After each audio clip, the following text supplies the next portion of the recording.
ఇలా రాత్రితోని traffic pending challan offer ముగుస్తాందట.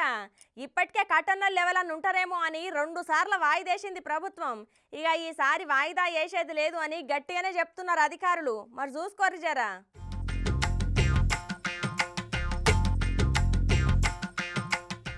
ఓ అన్నలు, ఇక ఇయాల్టితోని ట్రాఫిక్ పెండింగ్ చలాన్ల గడువు ముగుస్తదట. కట్టనోళ్ళు ఎవరన్నా ఉంటే కట్టుకోరుల్లో, ఎందుకంటే ఇసువంటి ఛాన్స్ పోతే మళ్ళా రాదు.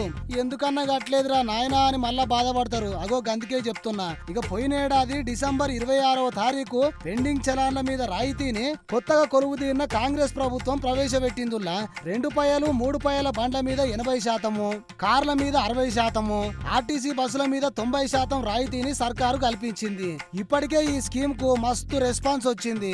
ఇప్పటిదాకా ప్రభుత్వానికి రాయితీ పెండింగ్ చలాన్ల ద్వారా 300 కోట్ల రూపాయల మీదనే ఆమ్దాన్ వచ్చిందట. ఇక ఇయాల్టితోని ఈ రాయితీ గడువు ముగియుడుతోనే ఎమ్మడే ఇంకా పెండింగ్ చలాన్లు కట్టకుంటే కట్టుకోరి అని ట్రాఫిక్ పోలీసు వాళ్ళు కోరుతున్నారట. మరి ఇంకెందుకు ఆలస్యం, ఎమ్మడే పోయి కట్టుకోపోర్రి.